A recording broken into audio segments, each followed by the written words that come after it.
This episode of the WP Minute is brought to you by OmniSend. Do you sell stuff online? Then you need to meet OmniSend, the powerful yet refreshingly intuitive email and SMS tool that helps you make $73 for every dollar spent. OmniSend is that good and effective. You probably know the struggles of investing in digital ads with no guarantee it'll bring money back into your pocket. Use OmniSend and you won't have to find creative ways to make your audience notice you. You just talk straight to them. Use OmniSend pop-ups to build a contact list, then send campaigns directly to people who already want to hear from you. Automate everything with OmniSend. Just set it up once, sit back, and watch those sales roll in. If this sounds too good to be true, check it out at omnisend.com. Visit omnisend.com. Tell them thanks for sponsoring the WP Minute.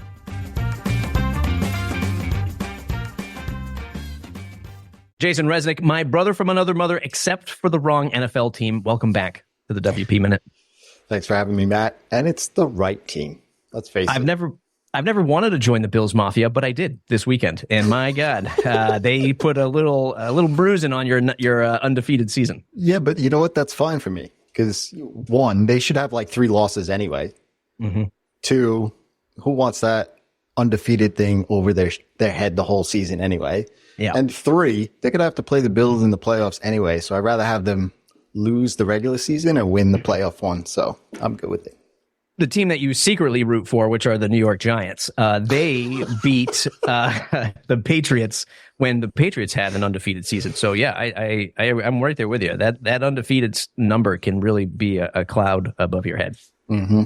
For sure. Yeah.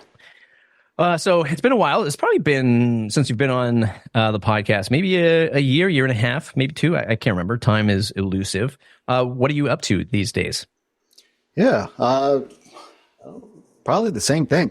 Doing email marketing, NurtureKit, NurtureKit.co. Really just focused in on helping online businesses sell their things, whether that's subscriptions, memberships, digital products, or coaching. So, it's a fun time, to be honest, because like this year has been a little bit of a algorithm change, as the social media folks kind of call it with email. So it's been a little fun and a lot of headaches. So that's actually something I wanted to talk about. You know, every year goes by, and this is just like podcasting. You know, and maybe the only one that, you know, it's always like email, podcasting, blogging were like the 3 mainstays where you're like, you're still not doing this thing. Like you're still not doing this. Blogging taking a bit of a hit, I'd say, from the swarm of AI generated content. But I think people are still leaning more into social, and they're like, man, I don't even have time to do social, let alone blog. So I think that one might be taking a hit. But email and podcasting, I think, are still holding strong, and maybe even email more than ever because of social media. Like we're seeing like this now, Blue Sky is starting to, you know, really pop off, and Twitter, Blue Sky, and all this other stuff. It's like yet another social media channel. You know, email is still that direct. At least that's the way that I perceive it. Is it still direct? And do you find your customers saying, I'm weighing between social and email? Is that a thing? I think that's always a thing.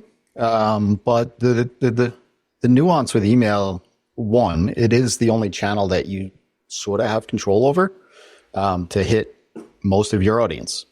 This year was a little different because Google and Yahoo teamed up, and they kind of pulled some levers on the email servers that throughout the web. So basically you have to jump through a little bit more hoops these days with email authentication, kind of like basically enforcing the best practices that you should have done with email marketing, but a lot of people didn't.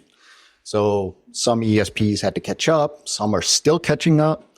They kind of enforced some, I don't want to say rules, but like, you know, with SEO, there's like factors. So they put some factors in place, like one-click unsubscribes and some things to basically combat spam. I mean, it's all for good. It's just... You're talking specifically about what Gmail and Yahoo did to team up. Yes. Yeah. Yep. And they did that, you know, back in February. which we knew coming anyway, was coming like even a year prior to, but like everybody, they just wait till the last minute for things, and then they send an email and they got nobody opening it. You're like, what happened? Right. But they've kind of tweaked it over the year anyway. And then Apple's landing big time, probably in the next, we're recording this right now just before Black Friday and Thanksgiving. So they're a couple weeks. I've heard already people getting it rolled out publicly that Mail app is getting tabs. And so that client alone accounts for 55% of all of the opens in email. So people are going to have, just like the Gmail promotions tab, now you're going to have one in iOS Mail app. So, you got to kind of engage your list. It's not a broadcast. It can't be a fire hose anymore. You really have to use email as a two-way communication in order for it to work for you. Yeah. Well, I want to unpack the Gmail and the Yahoo stuff a little bit, because I saw the stuff with Gmail. I didn't realize Yahoo was in on it. And was this like the technical stuff, like setting up your DNS records and having all those records, set up? And that's what, just to simplify it, that's just saying, hey, when I send this email, it's truly me. Yes, pretty much. It's basically, the DNS records kind of look at it like a couple of things. It's like, the key to my house, I have it. And then there's also the lock on the door, which has the key, right? Knows which keys belong into the door. And then there's just that third layer of like just a bouncer at the door to be like, hey, are you who you are, you say? So only in New York would you have a bouncer at your own home. It's early still. So, it's like, from a technical perspective, it's just all under the umbrella of email authentication. That was the big thing that like a lot of ESPs had to catch up with, right? Because they were, worried about phishing, like me sending email on your behalf. That kind of what's the email authentication blocks. The other layers are a little less, I guess, important. They're more factors. They're not so much hardline rules like one-click unsubscribe. So every email you send, the person has to be able to click on a link and automatically unsubscribe. Not go to another page, not select a bunch of checkboxes and then hit unsubscribe. And I've seen people being dinged for that. So, Now, is that on the person, or is that on like the ESP? That's on the ESP. Yeah. Ultimately, it falls on you if it's your list. You got to be aware of these things. But if you're on a platform that doesn't do the one-click unsubscribes, you can't be surprised if you start seeing deliverability problems, because Yahoo and Gmail are going to put you into a junk folder somewhere. Yeah. I always, we saw, I don't even remember when, it's probably been like 8 years. I don't even know what the timeline is, but when Gmail started rolling out like their own sort of like automated tab system, whatever it's called, priority. It's not even not the priority one. Is what is it like? It looks at newsletters, promotion ones, like, and it kind of like categorized. That's when I really thought that we'd see more of that coming from Gmail. Is that still a factor, or is that not as powerful as I thought it was going to be? No, it's definitely a factor. Even myself. So cobbler's children has no shoes kind of deal. Towards the end of last year, I noticed, my engagement, I want to say engagement, right? So like replies, conversions. So, if I was running a sale or something like that, those were not what they used to be on my own list. And even I had friends who were like, hey, you're landing in promotions, even though, I know you and I whitelist you and you're in my contacts. Like, and I kind of just ignored it, to be honest, for the worse. Yeah. And then over December, January, I kind of was like, let me pay attention to this. What's the problem with my own email account? And I had to dig my heels in and fix it. Right. And I had to fix it. Learned a lot that I didn't know. But I was like, if Gmail and Yahoo are going to start cracking down, I got to fix my own issue first, the things that I have control. And, yeah, I was landing in a promotions tab. I spent the better part of a month, maybe even 5 weeks, just fighting the promotions tab in Gmail. Yeah. And I was like, Yeah. And now iOS is gonna, Mail in iOS is gonna have the same tab. So Apple has actually said that they will, if you have they're gonna have markers, I guess. They're like, if you send it from Kit, if you send it from MailChimp, if you send it from ActiveCampaign, we're gonna throw you right in the promotions tab. Huh. So you might not have as much say. So you're gonna really have to try to figure out ways to get your list to reply to you and move you to the inbox and all those other kind of things so that your emails are seen. Yeah. I remember a time where you would, you'd have somebody sign up to your newsletter, and you'd have to redirect them to like an information page that said, "Hey, if you see yourself going into like the promotions tab, click a button and do that." Is that something that people still do? Is that like common practice to whitelist your own emails? Yeah, it's coming back because of this. It kind of went away for a while. Like with a couple of the things that I've been doing and having clients do, and even from my own list, I did and saw drastic improvement, is like with lead magnets. You send the autoresponder, you do the thing that you mentioned. Hey, if you find me in that autorespond email, if you happen to find me outside of your inbox and in the promotions tab, drag it over. And I had a little animated GIF of the thing happening and all that. And then following it up a few hours later, I found that 4 hours is kind of the sweet spot. If they don't click the link in the first one, send them another email and then ask for the reply. And you can kind of incentivize that. Like I incentivize it with, a play on like, hey, I wouldn't be good at my job with email automation if I didn't do this. And I know you didn't download it because you didn't click on it. I'm sending you this email. If you hit reply, I will send you a secret video on deliverability. And that works. And that carries through. Just that initial handshake as soon as somebody comes onto your list is so, so important because Gmail actually learns the behavior of your inbox. So what it puts in my promotions tab may not be what it puts in your promotions tab. Right. So, yeah, and Apple isn't. Apple's pretty aggressive because, again, in the podcasting world, when Apple released, I'm going to forget the name of their technology, but basically, it's like everyone has a mini VPN on their phone, right? So you or through the Apple services. So you would access like emails. You can now just click a button and say, "Don't give my actual email. Give them this sort of like VPN like email. This masked email that is just a random email that's covered by Apple, and then it just sends to your inbox." Has that had an impact? Yes. I look at my list. I don't see anyone using that. Actually, when I look at my list. So they might not be using those, and I call them burner email addresses. Right? It's like a burner cell phone you see in the movies, right? You don't see that. However, as a part of that, there's mail protection. And what that does is it has Apple actually open the email, click on the links to make sure that it's a good and not phishing email, and then passes it into your inbox.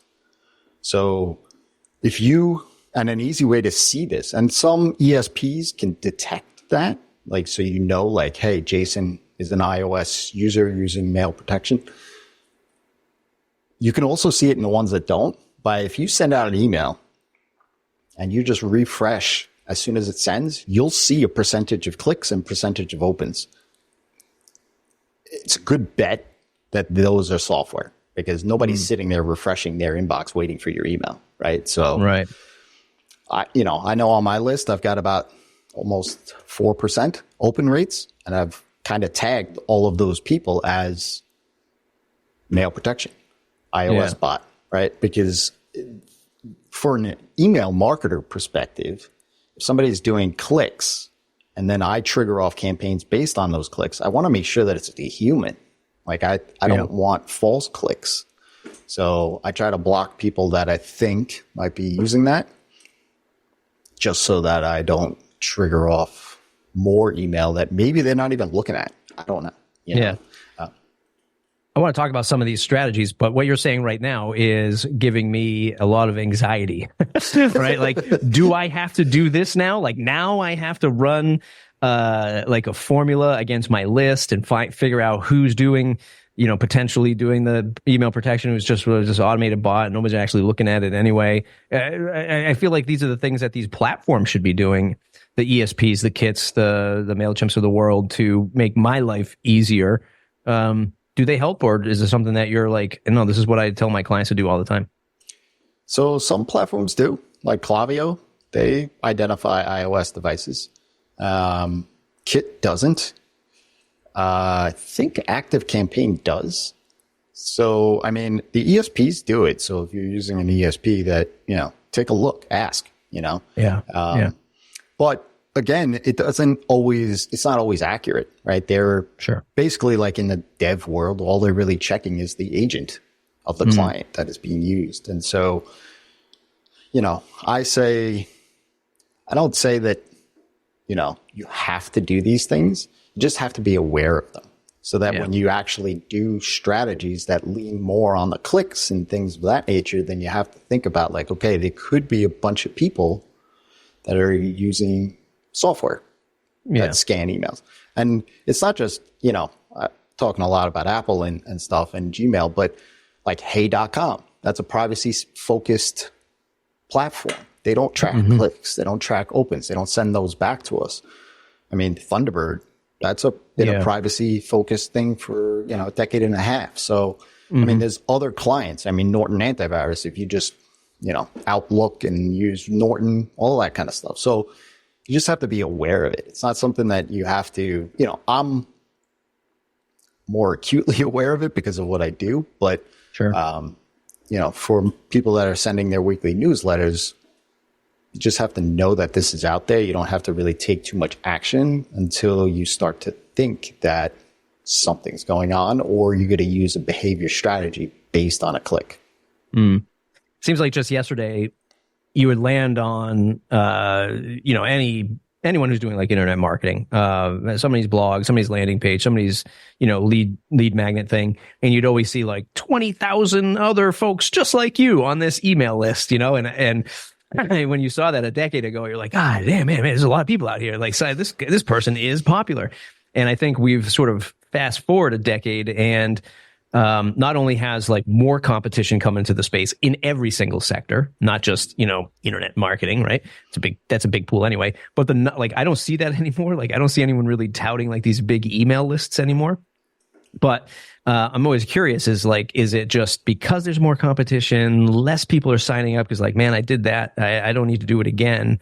And people's attention, really, right? It's like, part of the industry is protecting people from spam. The other part of the industry is like, man, I'm so sick of it. I'm not doing it anymore.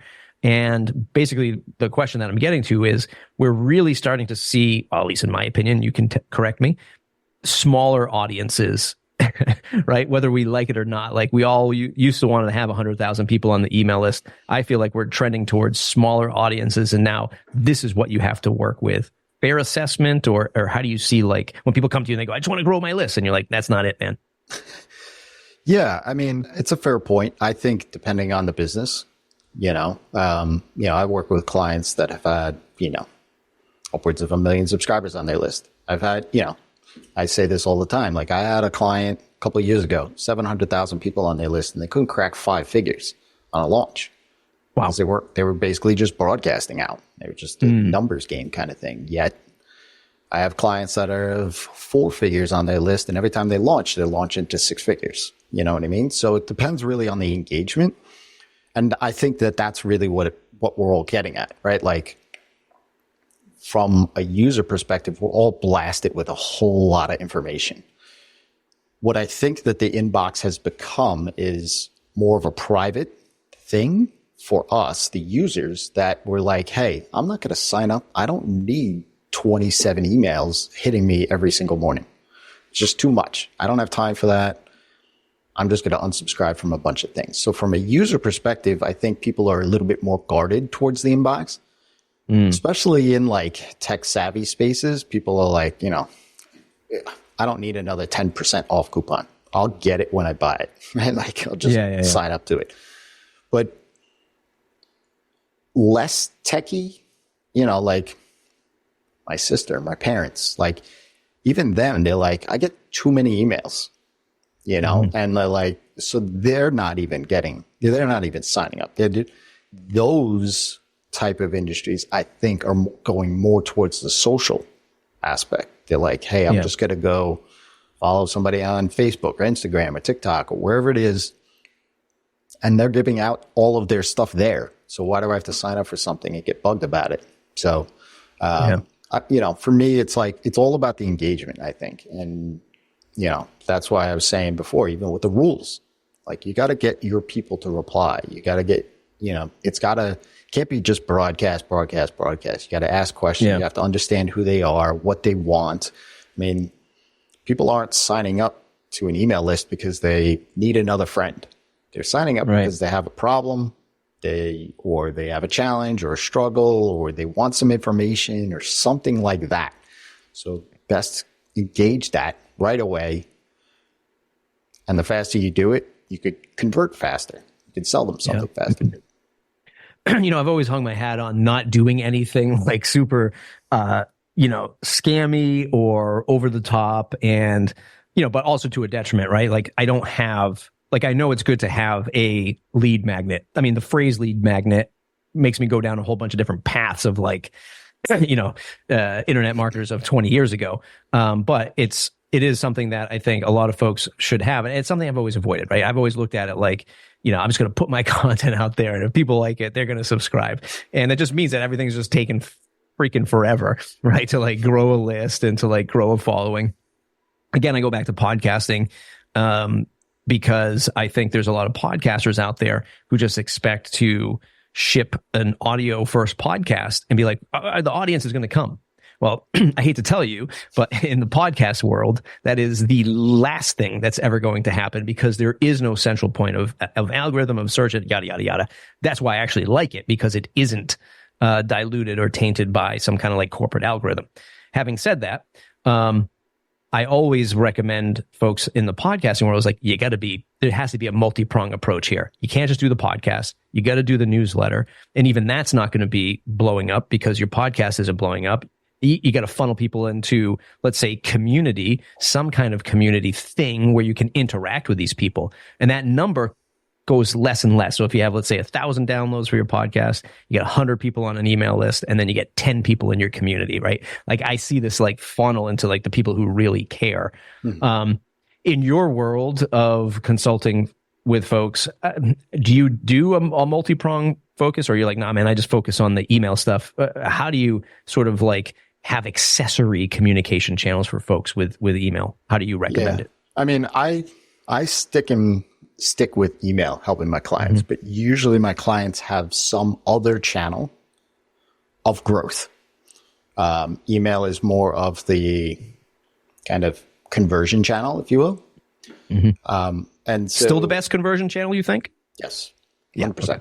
Yeah, I mean, look, next week or 2 weeks, whatever, it's going to show that, right? It's funny.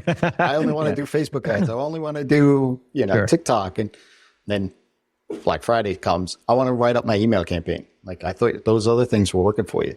Yeah. So, I've worked with clients that have had Twitter as their main channel. I've had clients that have Facebook ads as their main channel, and they don't do any social. It's just growing through Facebook ads, Google ads, YouTube, So the growth channel, I think you need. There has to be the awareness. Now, I liken email to podcasting, right? There isn't, you get people subscribing on the podcast, the apps, and then anytime there's a podcast, new one dropping, that shows up. You don't have to fight an algorithm. It's very much similar to email. I get a notification that I have a new email, right? Similar thing. But even just, throughout the course of my career and being, an old time podcast host myself, the relationships that you build from podcasting with your listeners are very similar to that of what you build with your email subscribers too. Because the email subscribers, I kind of know who my inner circle of email subscribers are. They buy things, they reply to things, they do those things, right? Same thing when I was a podcast host. It was like, people like, hey, that was a great podcast. I'm like, oh, totally forgot that, you were there. Like I didn't know, I might have been talking into the void, who knows, right? Like, but the same people keep rising to the top. And I think that pairing the two, and so what's interesting is I'm actually doing tests now. So I wasn't going to share this, but it's relevant. To build the trust factor, podcasting, I think, is the most, I have a theory that podcasting was the most trusted channel to build on, right? So I went down this study, like science. I was like, is there like some science behind being trustworthy? Like, or is this just some mysterious human thing, right? Mm. But there's actually a lot of data around trustworthiness. And somebody came up with even like a formula.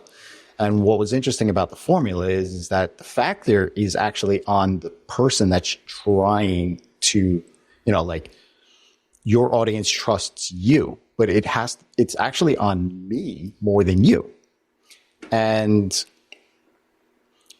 one of the things in one of the studies that I read was that audio is actually more of a trust factor than video. And only because of the physical distance of really the perception of that individual. So if you're listening to just this audio, I mean, it's right in your head.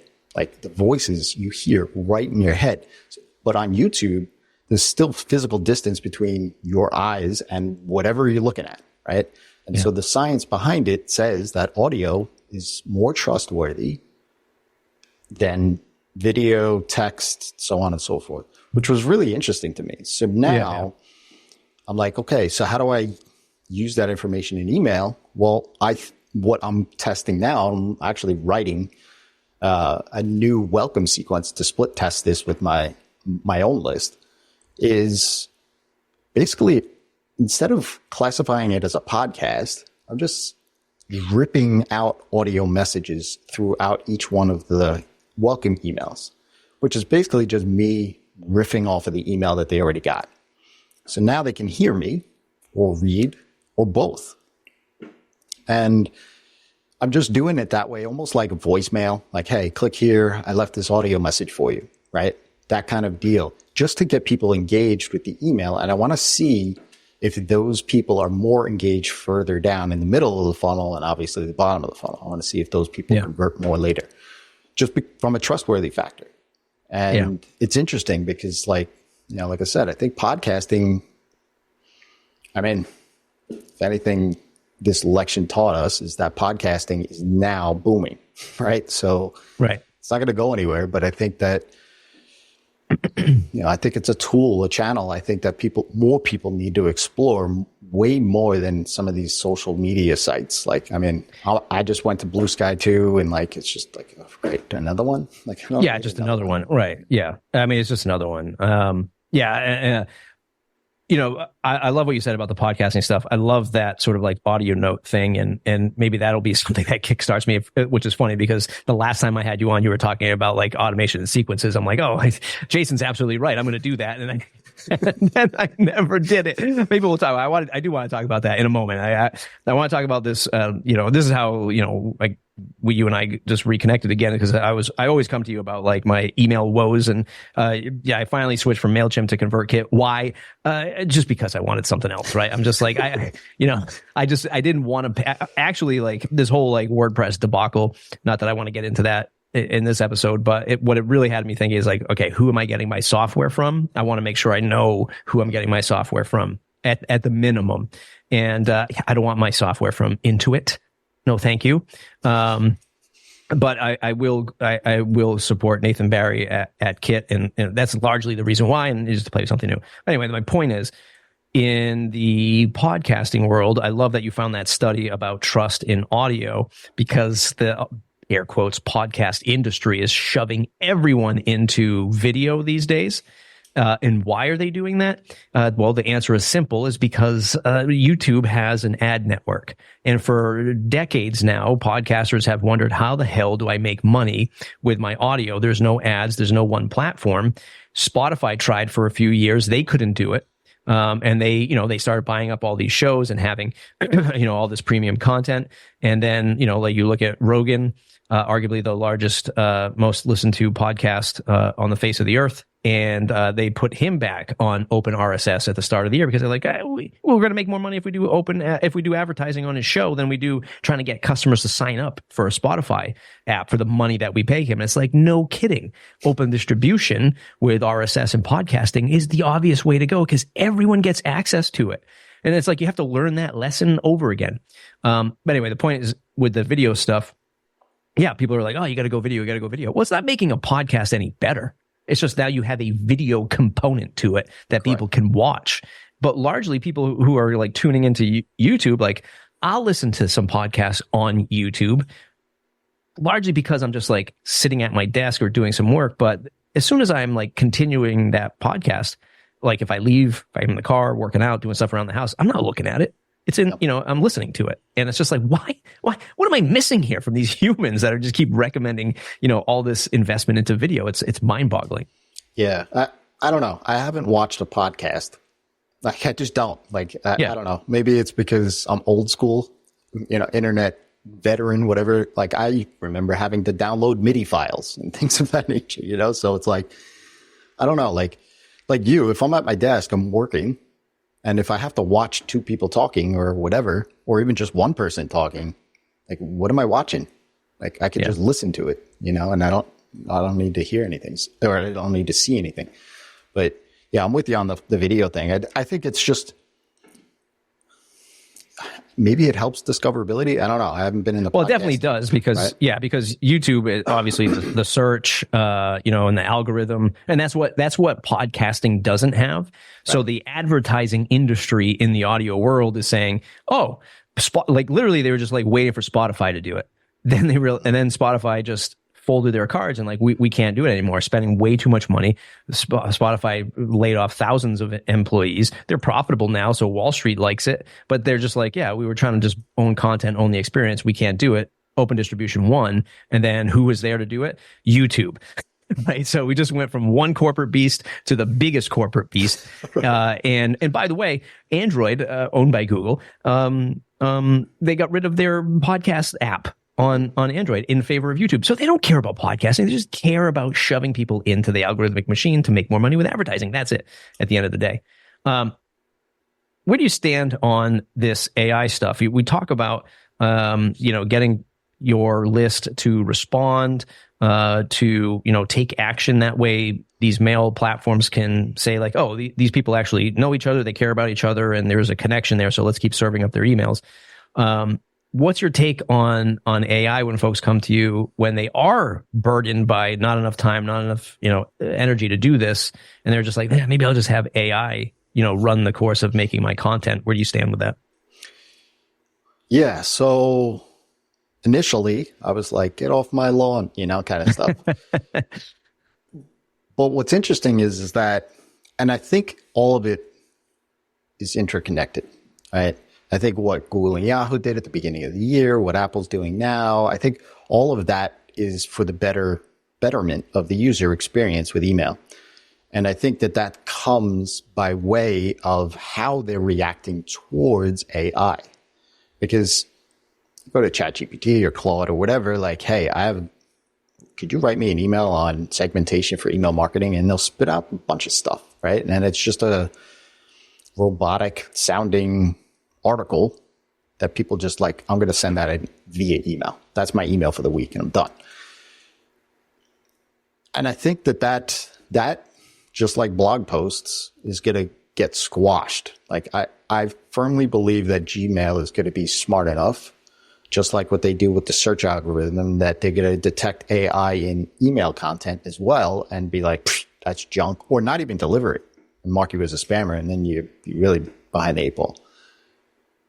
However, I also do think for like the genuine business owner and the genuine business that's trying to do email marketing in a right way, in a genuine way, and engage their audience and, you know, build sustainability in their business, you can use AI in a way that is useful and efficient for you, like creating a custom GPT of your own, you know, voice and your own audience and your products and your business and all of those kinds of things.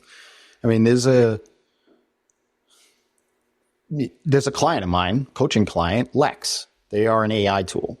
And basically their storyline is that he's a former developer turned. Oh, this is the writing app, right? Yes. Yeah. Yeah, I love Lex. Yeah, I love it. I want to use it, but it's one of these apps where it's the same thing. It's like, I love it. I look at it. I'm like, damn, these are some great features. And I want to use it more, and I don't, but I still follow him. I still open up his emails because I'm like, I want to see the stuff he's sending because this stuff is really cool. Yeah. Yeah. I mean, it's basically like ChatGPT, but on writer steroids. Like, yeah, like Google, like a Google Doc. That stuff. Yeah. Yeah. Yeah. And what they've done is built an integration with Kit that then it learns, its AI learns how you write your emails, so that then when you ask it for information and all of, like, your stuff is in there, right? And I think that that's super useful, especially for like the busy entrepreneurs and things like, you know, I'm putting it on my to-do list right now because I was like, I'm going to use this because, and now you might have just triggered something I can use it for. And I will tell you this. So I've tested it, and this was funny because I get asked these things from time to time to check these things out. And like, what do you think about these things? And sometimes these things aren't on my radar, but because I planted my flag with Kit, like, people ask me these things, and I gave it a try. And I tried Lex a while ago, and I was like, okay, I might as well just use ChatGPT. But then when I integrated it with Kit and it read my broadcasts and all the rest of it, it was like 80% from me pushing publish. And I was like, this is awesome. If I just have to lightly edit something, it sounds like me. It uses all my, you know, phrases and how I do sentences and use ellipses and all the rest of it. Cause I'm not a grammar guy. I write like I type. So all my New York stuff is in there. All my kids stuff. Yeah. I'm like, holy crap, this is really good. You know, so you could be super efficient with it, and it helps getting over the blank page. So like, I write 6 times a week. So it's like 2 to 3 minute read every day. But there are times where I'm sitting, you know, or like this morning it was chaos, and I was like, what am I writing about today? I don't even know. I didn't have time to think. And then I got a blank page, and then I'm like, what am I supposed to do? You know, instead I could use something like Lex and stuff and be like, hey, I'm thinking about this product, and this solves this problem. Can you write me something and incorporate a story about the kids? And then it'll give me like a draft that's 80% of the way there. And then I just have to put my spin on it. And it helps. It helps, you know? Yeah, but it's something I've been focused on a lot more with the content that we do here at the WP Minute. Eric Karkovac, who writes for me, he does a lot more writing, obviously. I do the podcast and video stuff, but the thing that I'm trying to do, especially in the blog stuff and leaning more too in the newsletter, is really focusing on like the human experience, like whatever that means for the context of like the topic. Because, you know, I had hired, like I tried hiring, and they were fine. Like I hired some other writers, and, you know, it was just your typical, like, it's just like, here's this, here's the topic you want me to write about. Here's the words, yes. You know, and it was just like, it's just the words. And I'm like, well, I'm trying to say this in like the nicest way possible, but it was just like, I thought you had experience with this topic, and I thought you'd be writing from your experience. And partly my fault, maybe not for like leaning into that direction, but I'm just so used to like Eric and I writing from like real world experiences. One, as like, that's the North Star for us, is to like write that kind of content so that it's not mixed up with AI algorithm stuff. Like this isn't just some AI generated thing. And just from like the user's perspective, like you should want to read or listen to this stuff because these are human experiences. And there's like this whole other part of the internet where it's just like dumb information. And if you want dumb information, I don't mean that in a bad way, but there it is. Like, there's your recipe, there's your instruction kit, there's your, step-by-step procedure on how to do something with WordPress. You want that? Go over there. But if you want like how humans are doing this WordPress thing for whatever it is, it's over here.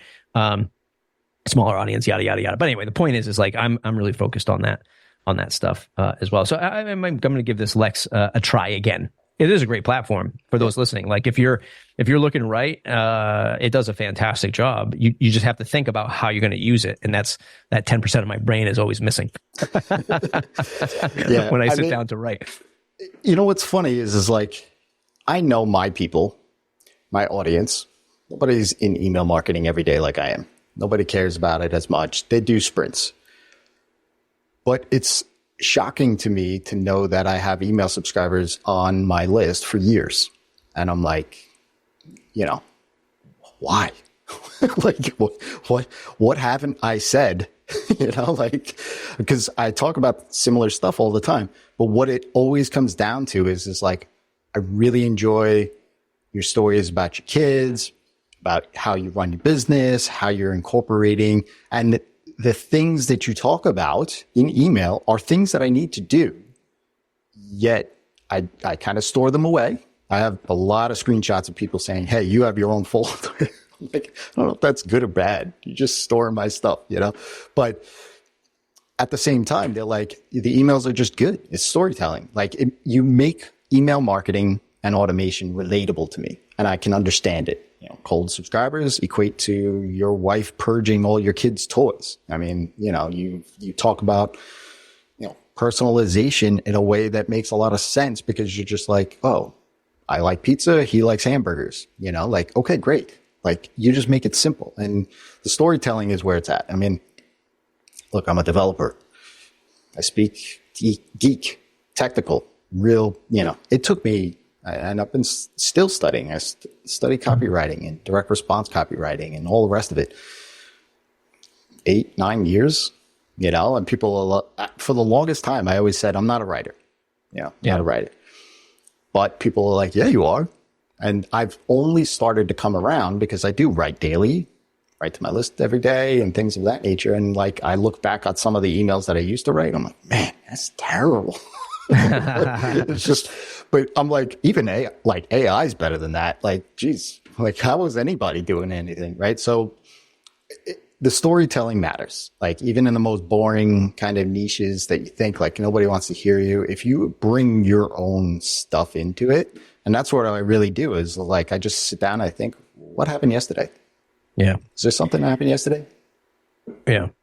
Let's as we get to the tail end of this episode, let's go into my greedy questions of where I'm struggling with with Kit, and I'll tell you what I did, which is the absolute kiss of death. For any email list.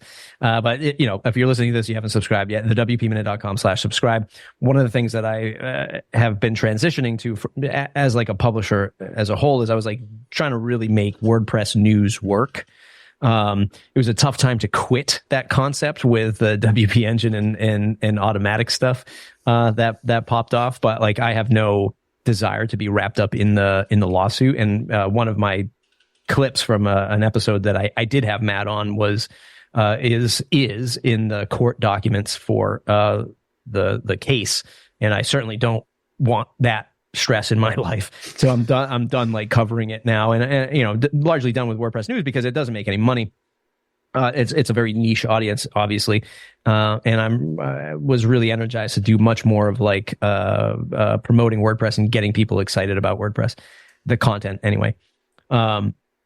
So my emails used to be my script. I used to do a 5-minute show every week on the WP Minute, and it used to be my script that I read on the podcast was the email.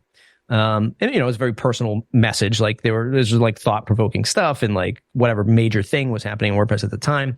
And I've shifted away from that. But what I'm still doing now in the email is putting in that personal note that isn't published anywhere else. So it's not going to be a blog post. It's not going to be part of the audio. I mean, it could be like a little bit, but it's largely something I'm thinking of about WordPress that week and condensing it down to 5 or 6 paragraphs, right? And then it's, here's the content I shipped this week, whether it's a podcast, a video, an article from Eric, something else I find like super interesting. That's the strategy that I've implemented for the newsletter. That is just to give you a frame of reference. But what I'm not doing when people sign up is anything else. I'm not sending them a sequence. I'm not sending them an automated message that says thank you. Last or 2 weeks or 3 weeks ago, I did do a as I mentioned, I switched to Kit. I did a survey, and I did tag people that took that survey to let me know what type of WordPress person they are. Freelancer, agency owner, none of the above. And I had a couple like questions, so I could just at least run that against my list. And I'm burying the lead here, but the kiss of death that I did was I took an old Matt Report newsletter list from MailChimp in my current WP Minute newsletter and smashed them together so I could have a bigger number. Yep. and it made me feel good, but it also got me off of MailChimp, which was largely what I wanted to do. Mm-hmm. And I definitely see my average open rate drop compared to what WP Minute is or was when I was on MailChimp. It's not hideous. I'm looking at it right now in the last 30 days is 44.18%. I don't know if that's hideous. It could be bad. I don't know. It doesn't look terrible with an average click rate of 8.21%. But that's where I'm at. That's the kiss of death. Largely the question is like, what should I do next? Like, where do I go next to at least start warming up the list so that I'm not failing at all of these critical endpoints, which is like Apple and Google and Yahoo. Yeah. For the existing list, what I would do is for the foreseeable future, say, if you're sending it weekly for like the next month, I would take the people that open the emails and click on the emails, send your emails out to them first, and then send it to everyone else an hour later. Because what happens there is that the engaged folks, that 44%, they're already opening. So you're going to see those numbers go higher. And what happens is when you follow that up to the unengaged folks that aren't checking your email, the Gmails of the world and subsequent Yahoo and Apple eventually and all the rest of it, they're going to say, oh, we've seen this email before. I guess we need to deliver that to the inbox because the reputation from the previous engagements on that same email say that this is something that's worth it. So I would suggest that for your middle of the funnel. For the people that come onto you, I would take that poll that you made, set up one email, welcoming them to the list, put that poll in there, and then just give them the expectation of when you're going to send emails, the kinds of topics that you're going to discuss, and the format of it. Like what you just described to me. Like, hey, each of the emails is going to be a little bit of an editorial of what I'm thinking about and what I've found and things of that nature, points of interest. And then you're going to get updates on some of the content. And that's what you have to do. Like just one single email just to kind of do that handshake. And the poll in there gives that engagement factor, right? Like, who are you? Are you a freelancer? Are you an agency? Something else, right? Like just to be able to then, now you have a natural segmentation on your list that then like, oh, I don't know why we have an influx of agencies all of a sudden, and that could then shape the kind of content that you're going to do or sponsors that you get and so on and so forth. So, yeah, I mean, you've already done the work. So it's just like, let's just tweak some things. Like if you're going to write the emails, then just split the list. Just go back to the last couple of emails that you sent and everybody that's opened, just tag them with like engaged. So now you send engaged folks first and an hour later, everyone else. And then just add one email into your list to automate that polling right off the bat and ask. One of the things I think that I'm missing, and and maybe it's in the world that you operate in, it's a very common, right? For like, I don't have that. When I say I'm actually thinking about it out loud, so I guess I kind of do. So I don't have something I'm selling to somebody. Right. I do have membership, which is like if you make at minimum of a $5 donation, you can join the WP Minute Slack, right? It's really just a way to help me pay writers, right? As like an independent sort of journalistic experiment. I look for sponsors and I look for folks who like drop donations in so that I can pay other writers, right? That's really the goal, is to like get people writing about WordPress. So I guess I do have that as the end result. And what I'm getting at is it must be much easier to have somebody that you're consulting with that has that product that they want somebody to buy, right? Because I'd imagine you're doing like all roads lead to a conversion. But what about people who are just like, no, man, I just want to publish content. I just want people to read my newsletters. Is that too crazy of an ask? It's not a crazy of an ask. But I will always ask, for what reason? Yeah. Right. Like, truth is everybody that comes to me, they want to sell through email. They might not have a product yet. They might have the audience. They just might not have the product yet. So they're like trying to figure out, what is it that I'm selling? Am I selling memberships like everybody says I should? Should I make a digital course? And so on and so forth. So there's always some end game. And so, if it's truly altruistic and it's like, hey, I'm just doing good for the world or whatever, maybe it's just me, but I haven't found that person yet. Yeah. But, like I would, if you have that donation in every single email, I would, if you're not doing it in every single email, definitely do it in every single email. And then if you do it in every email, mix up how it looks. Yeah. Because just like back in the day when you had banner ads across blogs and all the rest of it, nobody sees that stuff after a while, right? Like, it's just like, oh yeah, I forgot. Like, you got 8,000 like all those recipe sites where you're just looking through here, So if the Slack is the thing for the donation,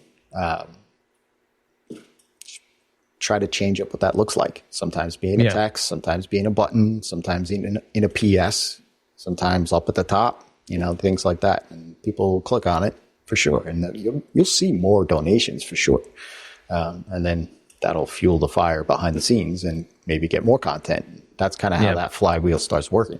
I mean, I think sponsorship for you probably would be a good avenue as well. I mean, you have sponsorship is the very targeted audience. So, and even if you broke it down, like if like, hey, 30% of my list are agencies, I mean, that's where even more money comes into play. Like, you could charge for that. You're like, hey, I'm going to run an advertising, a campaign that's just straight to agencies. You can be creative about that. Justin Moore talks all about that kind of stuff. Yeah. One last question. So I have, for folks who have like a backlog of content like I do, one of the things I was thinking is, okay, if I can get folks segmented, right? They take the survey, freelancer, agency, product owner was the other one. And I have like all these different categories of content. I think you've kind of answered it when we talked about like, all roads lead to like, where's that maybe monetization play? I'm thinking, how do I keep this person engaged when I've got all this back catalog content? Maybe I want them to see it. Does it make sense to like once a month to all the freelancers send them a freelancer article that we wrote? Once a month, send the product owners an interview we did with somebody who's making $1 million a year with a WordPress plugin. Like, does it make sense, or is that just ends up being just broadcast content that people are just like, uninterested? I would take the content that is specific to those people and create an evergreen sequence that goes out on the another day of the week. So now you got 2 at-bats a week. Right. So in other words, like, let's say Tuesday is your day that you normally send emails. So on Thursday, they're going to get evergreen content that is valuable in regards to who they are. And then what you can do in your welcome sequence when you frame that poll, saying, hey, we have a huge back catalog of resources, tips, articles based on who you are. Please fill this out. And then you will get that. You'll get that along with our real-time information as well. And then now you got multiple times. And even if it's just something that you set up where it's like 2 months and then it's done, that's fine. Then they go into, just the once a week thing. But that's what I would suggest to do. I mean, I did that for quite some time. I had actually 27 weeks of content because I was writing daily. And I was like, you know what? I'm going to make a hybrid evergreen sequence where I got busy and I was like, look, I just, I can't write every day, but I've got all this back content. And so what I did was Monday, Tuesdays, Thursday, Fridays was evergreen content, and Wednesdays and the weekends was the real-time content. And so that lightened the load for me because there were some times where Wednesdays wasn't met or the weekends wasn't met or something like that, but people were still being engaged. And so, they were getting valuable information and, they knew that. I was upfront about it. So, but nobody was to the wiser anyway. They didn't care. Right. As long as that information is valuable. Jason Resnick, res.com, 3 Z's, REZZZ.com, nurturekit.co if you want to chew his ear off and get some great consultation about setting up your Kit account, or I'm sure other platforms as well. Nurturekit.co. Jason, where else can folks go to say thanks? Yeah, at Res on X when I'm there. I'm not there very much, but you could go check out the YouTube channel, youtube.com/nurturekit. And I'm always open to email. I mean, that's where I'm at all day, every day. So if you're on my list, just hit reply. You don't have to worry about, hey, this isn't in reply to the email that you sent to me, but just hit reply. I'm open to a conversation always. Fantastic stuff. Thanks, Jason. Thanks for hanging out today. Yeah. Thanks, Matt.